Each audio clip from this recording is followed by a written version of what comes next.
एक बात तो है यार, चाहे गर्मी हो चाहे सर्दी हो, हम यार चाय पीने में बड़ा मजा आता है हमको। अब इतनी गर्मी है, आप सब देख सकते हो यहाँ पर। इधर मैं दिखाऊं आपको, बाहर कितनी धूप है।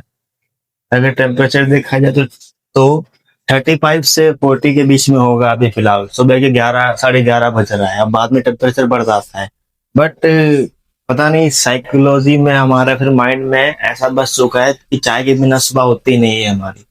और मैं तो काफी टाइम से लेट उठ रहा हूँ, तो इस चक्कर में मेरी हैबिट्स हो चुकी है। आज मैं 9:30 बजे उठ गया था। यार, हमें एज ए ह्यूमन को ना हमारी बाउंड्रीज नहीं बनानी चाहिए कि हमको सिर्फ यही करना है या फिर मेरा सिर्फ सिर्फ यही बिहेवियर है। जैसे मैं आपको एग्जांपल के लिए दूं यार, कि मैं थोड़ा इंट्रोवर्ट हूँ, बट किसने कहा या फिर ऐसा क्या मेरे अंदर है जो इंट्रोवर्ट शो करता है? हम अपनी पर्सनैलिटी को समय या फिर सिचुएशन के अनुसार चेंज कर सकते हैं। और ये हमें हमारे पुराने ग्रंथों में ही मिलता है। अगर आपको लगता है कि भाई आप इंट्रोवर्ट हो या फिर एक्सट्रोवर्ट हो, तो आपका वो पर्सनैलिटी का एक टैग है, बट वो टैग नहीं है आपकी पर्सनैलिटी का। वो टैग आपने खुद लगा रखा है कि आप गुस्से वाले इंसान हो, शांत स्वभाव के इंसान हो, सेंसियर हो। ये कुछ नहीं होता भाई। सिचुएशन के हिसाब से आदमी के थॉट्स और पर्सनैलिटी दोनों बदल जाती हैं। ये होता है। जैसे फॉर एग्जाम्पल मैं महादेव जी का एग्जाम्पल दूं, तो हमारे महादेव कभी वो समाधि में होते हैं, कभी वो नृत्य करते हैं, नटराज जी बोलते हैं उनको, और कभी कभी वो तांडव करते हैं। तो आप सोच सकते हो कि एक शांत स्वभाव से लेके उनका सीधा जंप होता है तांडव पर, फिर तांडव से जंप होता है उनका नटराज के ऊपर। तो जब वो इतनी पर्सनैलिटी हमें दिखा रहे हैं, पर्सनैलिटी चेंज करके, कि हाँ यार ह्यूमन की एक पर्सनैलिटी नहीं होती है, तो वैसे ही हमारा नेचर करता है। नेचर का भी ये थोड़ी ना है कि सिर्फ सेब का पेड़ होगा या फिर केले का पेड़ होगा या फिर सिर्फ आम उगा रहा हो। नहीं, वो हर तरह के पौधे को बैलेंस करके चल रहा है मट्टी के अनुसार। यहाँ की मिट्टी, राजस्थान की मिट्टी में कुछ उगता होगा, और हमारा बिहार वगैरह में चावल वगैरह ज्यादा उगते हैं, और हरियाणा में हमारा तेल वगैरह ज्यादा होता है। तो ये जो हमने डिवाइन पर्सनैलिटी को अपने बांट रखा है, वो गलत चीज है। देखो, अगर आप अपनी पर्सनैलिटी के ऊपर टैग लगाओगे ना, तो जैसे मैं फील करता हूँ वैसा आप फील करोगे। कई बार हम जहाँ जॉब करते हैं वहां हमें कुछ बोलना पड़ता है, वो हम बोल नहीं पाते हैं क्योंकि हमें लगता है कि यार हम इंट्रोवर्ट हैं। बट हमें कहा किसने भाई तुम इंट्रोवर्ट हो? ये तो बताओ। हमने खुद ही अपने माइंड में थ्योरी बना ली इंट्रोवर्ट है। मुझे इंट्रोवर्ट की स्पेलिंग नहीं आती, बट मैं खुद को बोलता हूँ इंट्रोवर्ट हूँ। मैं कैसे इंट्रोवर्ट हूँ जब मैं कैमरे के सामने इतनी बातें बोल सकता हूँ खड़ा होके? तो आप नहीं मानोगे ना इंट्रोवर्ट हूँ मैं। तो बस यही है कि, तो इसलिए मैंने स्टिकी नोट में लिखा था कि सेल्फ ऑब्जर्वेशन के नाम से टैग दिया था मैंने खुद को एक, कि मैं बाहर जा रहा हूँ, सोच रहा हूँ कि लोग मुझे देख रहे हैं। लोग अपना काम कर रहे होते हैं भाई, आप खुद ही देख लो। जब साइड में कोई अजीब इंसान जा रहा होता है, तो उसको आप सिर्फ 15 से 20 सेकंड देखते हो और भूल जाते हो। हमें लगता है कि इस बंदे ने हमें देख लिया है, तो वो पूरा घर जाके हमारे बारे में सोचता रहेगा। उसके पास इतना टाइम नहीं है भाई, उसके पास खुद की टेंशन है, खुद की लाइफ है, वो सोचता रहेगा अपनी लाइफ के बारे में। तो हमें अपनी पर्सनैलिटी के बारे में यार ये बंद करना पड़ेगा कि मेरी जो पर्सनैलिटी है ना, वो सिर्फ मेरा टैग है। नहीं यार, सिचुएशन के हिसाब से ये सब बदलता रहता है। कभी आप गुस्से में होते हो, कभी आप शांत होते हो, कभी मुस्कुराते हो आप। अगर शांत स्वभाव की बात करें तो क्या आप कभी हंसे नहीं हो? कभी ना कभी आपने हंसा होगा, हंसी मजाक किया होगा, तो वो मैटर नहीं करता। हमारी पर्सनैलिटी ज्यादातर हम रखते हैं अनजान लोगों के सामने, या कोई जब हम नर्वस होते हैं वहां हम सोचते हैं कि यार एक ऐसी पर्सनैलिटी चुनी जाए जो हमें कंफर्ट जोन में रखे। और वो पर्सनैलिटी हमारी होती है इंट्रोवर्ट की, क्योंकि वहां कुछ बोलना नहीं है, बस खाली ऑब्जर्व करना है आसपास का माहौल।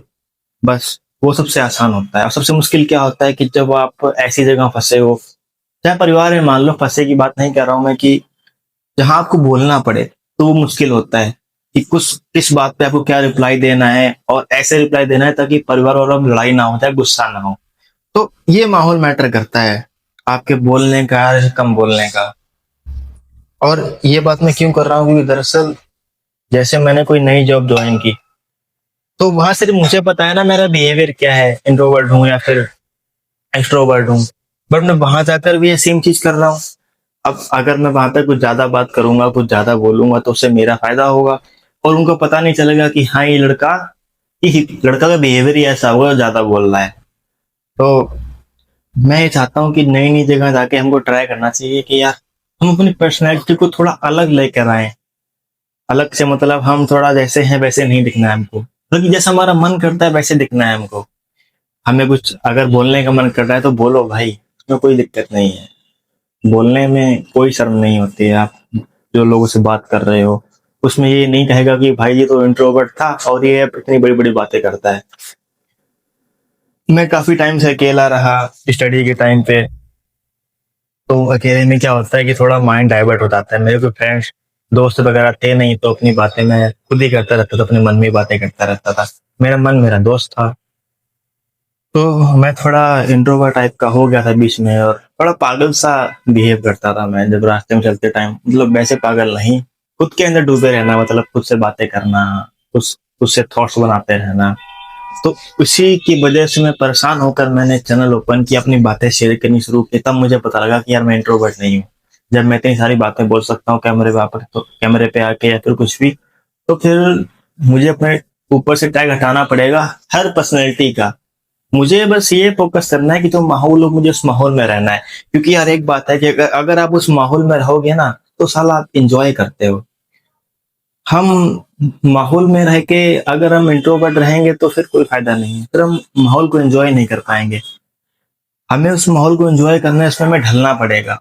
उस ढलने के बाद में हम चाहें तो उस माहौल को चेंज कर सकते हैं या फिर उसमें एंजॉय कर सकते हैं। बट सबसे पहले आपको माहौल में ढलना पड़ेगा, मुझे ढलना पड़ेगा, तब जाके अपनी पर्सनैलिटी से बाहर आ पाएंगे। फिर खुद की पर्सनैलिटी का भी एक बहुत बड़ा मैटर करता है हमारी लाइफ में। मैंने कई सारे इतने बड़े क्रिएटर और सक्सेसफुल लोग देखे हैं जो पहले एकदम शांत हुआ करते थे, बिल्कुल शांत, कुछ नहीं बोलते थे। उनका चेहरा भी शायद उतना अच्छा नहीं होता था, बट जैसे वो सफल हुए और अपनी लाइफ में स्ट्रगल उन्होंने करना शुरू किया, आगे बढ़े, तो उनकी पर्सनैलिटी चेंज हो गई। सामने वाले से बोलने का तरीका अच्छा हो जाता है, कॉन्फिडेंस आ जाता है, चेहरे पे अलग चमक होती है, एक अच्छा एटीट्यूड होता है उनके पास, तो वो सब अच्छा लगता है। तो उन सब के लिए उनको मेहनत करनी पड़ती है, तब जाके वो सब उनको मिल पाता है। वो अपनी पर्सनैलिटी से बाहर आते हैं, नई नई पर्सनैलिटी एक्सेप्ट करते हैं, नया नया माहौल एक्सेप्ट करते हैं, तब जाके वो इतना सब कुछ सीख पाते हैं। तो मेरा इस वीडियो में कंक्लूजन यही था कि यार अपनी पर्सनैलिटी से बाहर आओ। और मेरी भी चाय रेडी हो चुकी है। तो यार मैं भी प्रयास कर रहा हूँ कि यार अपने कंटेंट को ना थोड़ा प्रेम से शिफ्ट किया जाए। मैं थोड़ा अजीब महसूस करता हूँ कि सामने जो मैं आपको एक्सपीरियंस शेयर कर रहा हूँ वो आपको बोर करते हैं। हो सकता है कि आपको अच्छे न लगते हो। तो मैं थोड़ा प्रयास कर रहा हूँ कि इन सभी चीजों को ना प्रैक्टिकल किया जाए। ये जो मैं पर्सनैलिटी वाली बात बता रहा हूँ, तब जाके आपको अच्छा लगेगा कि यार ये प्रैक्टिकल करके दिखा रहा है, तो आपको भी अच्छा फील होगा और कुछ सीखने को भी मिलेगा। क्योंकि इतने बड़े बड़े लेक्चर ना मुझे पसंद नहीं है करना है फिर सुनना, क्योंकि सबका टाइम बहुत वैल्यूएबल है। 5 मिनट भी अगर आप कहीं वेस्ट कर देते हो तो वो आपकी लाइफ में एक अलग टाइप का काम करते हैं। यानी 5 मिनट हमारे लिए बहुत इंपॉर्टेंट है, तो मैं किसी का टाइम नहीं बर्बाद करना चाहता हूँ। तो मिलना होगा आपसे किसी और वीडियो में। धन्यवाद।